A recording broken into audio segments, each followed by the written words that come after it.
How's it going, everybody? My name is Philip, and today we're going to be reacting to some World Cup moments. This is the most controversial World Cup moments. So obviously, I'm probably like 90% sure that the Hand of God goal by Maradona is going to be on this. This literally came out just a couple days ago. So I'm excited to see what exactly... This specific video came out a couple days ago, and so I'm very excited to be able to see what he thinks some of the most controversial moments are. Hand of God goal. I don't know if it's necessarily controversial, but it's definitely a big moment. Is the Zidane headbutt? I'm curious if... I don't think it's going to be controversial, but the Beckham kick out against the Argentine player, the red card against Beckham, that might be a big one. Suarez, almost Hand of God goal. Hand of God, defensive non-goal. I don't know how to put that. I don't think that was ever labeled as anything. But the Suarez stop that led to him getting sent off. Was it Ghana or was it Senegal? I'm pretty sure it was Ghana. That had to then take the penalty and missed. I think that might be on here. But, like, I mean, the ref did everything possible and did everything right. It's just, it sucks it didn't go. You just can't award a goal there, right? So it's just like, I'm curious to know what else is on here. I'm curious. You know, I got my nice Olive and York U.S. jersey on because every Nike jersey that I've seen within the past however many years have been really trash. So I've went and gotten this. It looks so much better than what I've seen some of the Nikes make. Nike jerseys been, especially this new World Cup stuff. It's just like, ouch, what is that? Anyways, so I recently got this today. Like I said, it's World Cup time. You know, England apparently kicked Iran's ass. England and Wales just played and tied to a draw.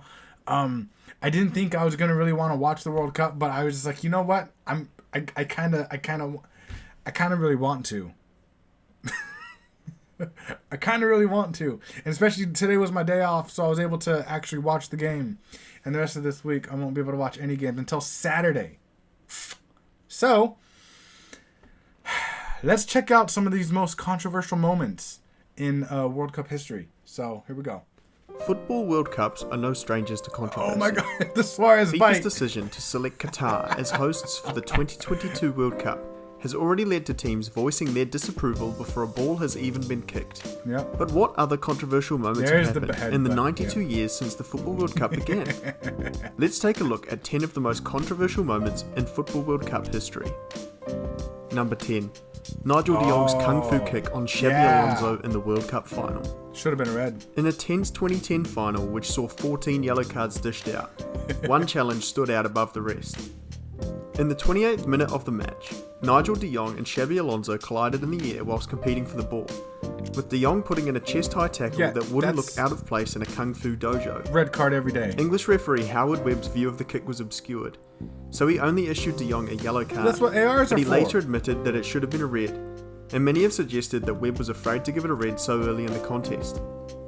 If the Spanish had not gone on to win the game thanks to Andre Iniesta's extra-time goal, de Jong's kick would surely be much higher on this list. As it is certainly one of the most visually shocking World Cup tackles of all time. Number 9. Jeff Hurst's goal in the 1966 World Cup final versus West Germany at I've actually watched this game. I'm not sure which one he's with the scores tied at 2-2. The 1966 Football World Cup final went to extra time.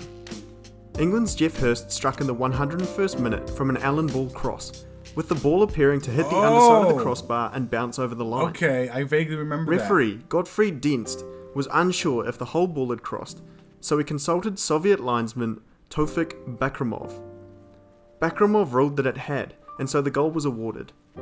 As the West Germans threw players forward for an equaliser in the final moments of play, England scored a fourth goal through Hurst. sealing their first and only Wow, look Football how World young Cup. she is. However, footage of Hurst's decisive goal shows that the ball did not in fact cross the line. Linesman Bakramov's later statements about the goal are conflicting.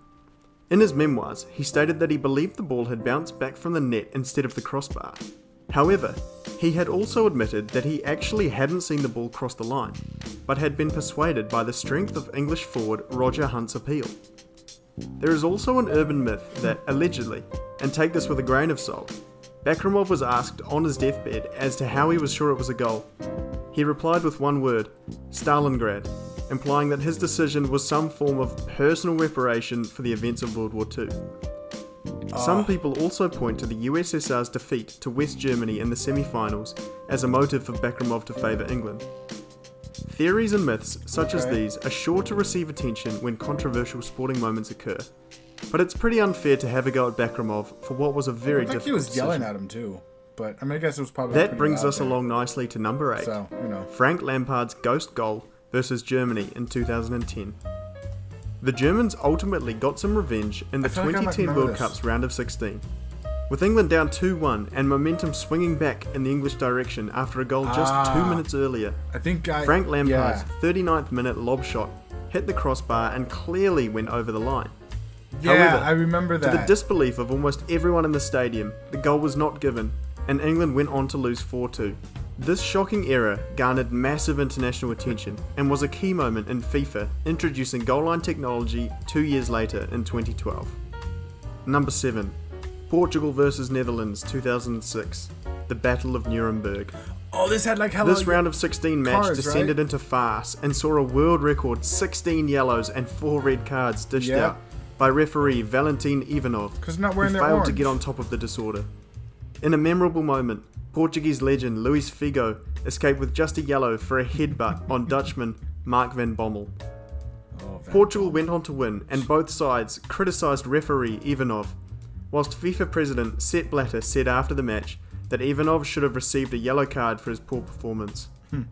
The thuggery that this match showcased has since been unrivaled, and both teams' approach and Ivanov's unwillingness to dish out early red cards Jeez. makes it a truly controversial World Cup moment. Number 6. I wanna watch that whole game. South Korea's road to the semi-finals in the 2002 World Cup. This was before I started watching. In a World Cup jointly hosted between South Korea and Japan, the relatively small footballing nation of South Korea made it all the way to the semi-finals, despite never previously getting past the group stages. Fans, players and coaches heck? were united in their belief that the South Korean team received preferential refereeing treatment, and some believed that there was an orchestrated movement to get rid of the stronger teams on Damn. the South Korean side of the draw, as Italy, who were set to meet South Korea in the round of 16, had 5 goals ruled out in the group stages alone. Jeez. South Korea defeated footballing powerhouse Italy in the round of 16, with Colombian referee Byron Moreno ruling out another Italian goal, this time for offside, and appearing steadfast in refusing to award stonewall free kicks against the South Koreans. Yeah. Moreno was later charged for playing an extra 13 minutes of extra time in an Ecuadorian league match, and was arrested in 2010 at Kennedy's Airport in New York He for has drug no smuggling. emotion at To all. which Italian goalkeeper Gianluigi Buffon exclaimed, 6 kilos of drugs? I believe Moreno already had them in 2002, but not in his underwear, in his system. The South Koreans then bet Spain on penalties in the quarterfinals, with 2 legitimate Spanish goals ruled out. Everyone saw 2 perfectly good goals. If Spain didn't win, it's because they didn't let us win, said defender Ivan Helguera. South Korea were defeated in the semi-finals by Germany, who would eventually lose to Brazil in the final. Whether the refereeing decisions were premeditated or not, there was no doubt in many minds that the South Koreans had been given an easy run by the officials.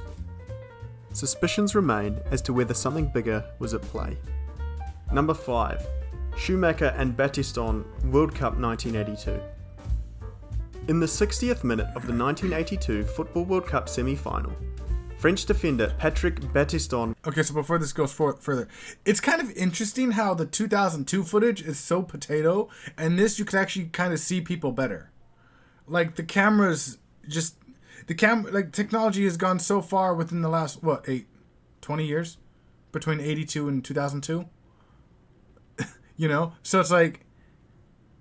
the technology has gotten so much better between those 20 years, and yet the footage from the 82 World Cup, you could kind of see it a little bit more clearer than the 2002 World Cup. It's weird, and I've noticed that I have watched previous World Cups finals at least before, and I've noticed that like there's a lot of older footage that looks somewhat decent, like watchable, and then there's somewhat within the last like 4 decades, 3-4 decades, whether it's like from the 90s till now, that I'm just like, what were you watching this on? Like, how is this so bad? Was taken out by West German goalkeeper Harald Schumacher in a shocking collision. Ooh. Battiston was knocked unconscious with damaged vertebrae, broken ribs, and teeth knocked out, and he later slipped into a coma. Emergency medics had to administer oxygen on the pitch. French midfielder Michel Platini said that he thought that Battiston was dead because he had no pulse and looked pale. Referee Charles Colvert did not give a foul, instead awarding a goal kick, and West Germany went on to win the match on penalties. After West Germany won the game, Schumacher caused more controversy when he was told that Battiston had lost teeth, and replied, "If that's all that's wrong with him, I'll pay him the crowns." Battiston suffered lifelong damage to his vertebrae and still has headaches and back pain resultant from the incident to this day. Jeez, how old is he now? Number 4. The Battle of Santiago, 1962. Chile versus Italy. The tension surrounding this Group 2 match between Chile and Italy was ratcheted up before a ball was kicked, with journalists stoking the flames for what was set to be a fiery encounter. Days before the match, 2 Italian journalists described the city of Santiago as a backwater dump where the phones don't work, taxis are as rare as faithful husbands, a cable to Europe costs an arm and a leg, and a letter takes 5 days to turn up. Jeez. So I'm thinking, I remember hearing about an old World Cup game where, like, it was, like, super brutal. I don't remember if they just had to stop it or they let it play or something. I don't remember. Anyways. But it was, like, really, really brutal. But then I'm starting to think, like, so, I can't remember, when did they implement the cards? Was that in the 70s, 80s? Like yellow cards and red cards? Because I know that for a long time, from like the 30s when it originally started, all the way till at least 66. Because I don't remember any cards being given in the 66 World Cup final, England, West Germany. So it's like, when did they get the, when did they start bringing out cards? Because I forget when exactly it was, but... And that its population was prone to malnutrition, illiteracy, alcoholism and poverty. This country and its people are proudly miserable and backwards. Proudly miserable? Chilean newspapers fired back, describing Italians in general as fascists, mafiosos, oversexed and drug addicted.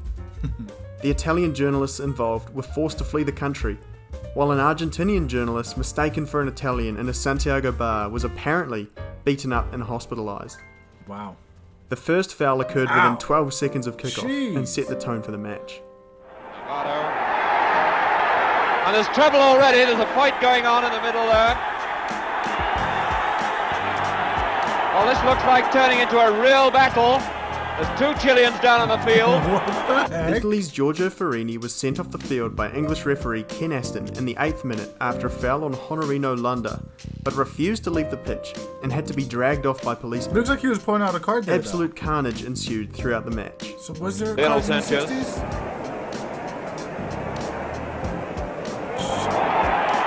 And there we go again. That was one of the neatest left hooks I've ever seen. I like the announcer. Oh, and that was one of the worst tackles I think I've ever seen. Sanchez brought it right in the face. That was David, and he's off the field. Well, Italy down to 9 men. See, it looks like he's one of reaching the for a most card. cold-blooded and lethal tackles I think I've ever seen. Mora. Well, he's not alive to see the Dijon. Oh, we're getting a rugby match and a fight. Everything going in there. This might have been the game I heard about. The ball about. No attempt made to play the ball at all. That was Salvatore. Eventually, Chile won 2-0. The local police had to intervene 4 times throughout the match. Referee Aston never oversaw another Football World Cup match I like again, how they use. but eventually went on to be the driving force behind the introduction of yellow and red cards in the game of football. Okay, I just had to wait for it. The game was described by one BBC Sports commentator as the most appalling, disgusting and disgraceful exhibition of football possibly in the history of the game. Number 3. Argentina 1978. Argentina versus Peru. Argentina were the hosts of the 1978 Football World Cup, and suspicions of match fixing were floating around before the tournament had even started. The head coach of Argentina's first opponents, Hungary, said that everything, even the air, is in favour of Argentina. The success of Argentina is financially so important to the tournament. Argentina's second group stage match against France did little to dispel these rumours, as after France was denied what looked to be a clear penalty in the first half, a French player apparently claimed to have heard the referee tell the Argentinian player who committed the foul, "Don't do that again please, or I might have to actually give it next time." The greatest moment of controversy surrounded Argentina's second stage match against Peru. Argentina needed to win by 4 goals to go through to the final. Despite Peru only conceding 6 goals in their previous 5 games in the World Cup, Argentina won 6-0. The nature of the win and the political atmosphere at the time in both countries led to suggestions that there was something going on behind the scenes. One theory is that the Argentinian president agreed to receive and imprison Peruvian political dissidents who were vocally opposed to the Peruvian administration. Another theory was that the Peru goalkeeper, or even the whole team, had been bribed. Some also suggested that a large shipment of grain had been sent between the two countries as payment. Whilst there is no concrete evidence of any of these theories being correct, Argentinian midfielder Ricky Villa did say that there is no doubt we were used politically. Argentina would go on to beat the Netherlands 3-1 in the World Cup final. Number 2. Germany and Austria, 1982. The disgrace of Gijon. Because of the way that World Cup fixtures used to be set up, Algeria played their final group game a day before West Germany and Austria were set to play. Algeria lost to Chile in that game, which meant that a West German win by 1 or 2 goals the next day would send both West Germany and Austria through on points and goal difference. Oh, is this where they didn't even really play? The West Germans scored in the 10th minute of the match, and then proceeded to pass the ball around the back for the next 80 minutes. Long balls were played from the back with little chase. So basically this was before they started playing 2 games, like the final group stage games at the same time. Because of this game, they changed. I mean, he's probably going to say it regardless, but from what I remember, they changed it so that basically you play at the same time now so that shit like this doesn't happen. There were very few tackles, and both teams' forwards appeared to quite deliberately shank clear goal-scoring opportunities. It became apparent to many very early on that both teams had colluded prior to the match to achieve a scoreline that was mutually beneficial. The game was decried by almost all who watched it. Yeah, it was like a West German commentator at one point refused to comment on the game any longer. An Austrian commentator asked viewers to turn off their television sets, and a New York Times journalist stated that the teams seemed to work in concert. The local newspaper printed the match report in its crime section. Ultimately, West Germany and Austria went through to the next round, and all final group matches at subsequent World Cups were held at the same time as a result. Yep. Number 1. Maradona's Hand of God, 1986. Of course. The most famous of World Cup controversies and one of the most well-known moments in sporting history was when Argentinian forward Diego Maradona, one of, if not the greatest football player of all time, would have been offside, handled the ball towards the English goal in their quarter-final match of the 1986 Football World Cup. The goal gave Argentina a 1-0 lead, and the Argentinians would win the game 2-1, with Maradona's goal of the century 4 minutes later, giving the Argentinians a crucial 2-goal lead. Maradona was quoted when asked whether he had used his hand to score, that his goal was scored a little with the head of Maradona and a little with the hand of God. The defender kicked it. Maradona and Argentina went on to win the 1986 tournament, cementing his place as one of the all-time greats. In May 2022, Maradona's shirt from that game sold at auction for £7 million, which is a world record for a piece of sporting memorabilia. I mean, it's a historic jersey. Ooh, I want to watch this one soon. So, I don't know. I just like watching brutal stuff. Apparently, old school rugby. Where this dude's one of the New Zealanders is literally flipping someone off. Oh, I love that. But that was actually really well done. That's why I said I wasn't sure if the Zidane one, or because it wasn't really controversial, you know. But I've heard of some of those. I did say one thing I've noticed here. Actually, let me see if I could find some. But you could literally go on YouTube and find some old World Cup final games. Like let's do 66 World Cup final.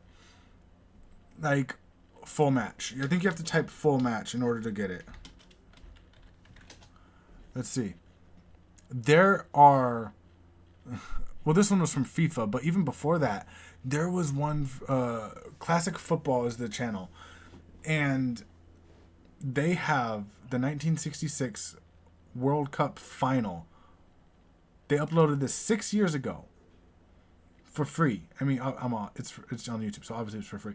But like, you can literally go on YouTube and find a bunch of different World Cup finals, like full match finals. Here is the 2014 full match, 96, 98 full match, 2014. So 2006. You could find, like, if you're actually interested, that is, you know. I did that for a while just so I could be able to watch some older... this one looks like it's... that's not even a full match. But anyways, like, it's actually really kind of cool. One thing I really love to do is watch some international football rivalries. So I know that Argentina and England have kind of a heated rivalry when they play.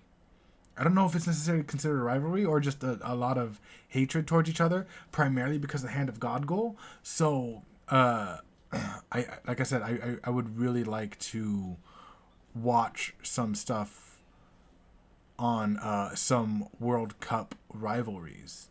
Or not necessarily World Cup, but international football rivalries. That would be a lot of fun, I think. And then even moments in the rivalries and whatnot, because USA and Mexico has a big one here in North and South America.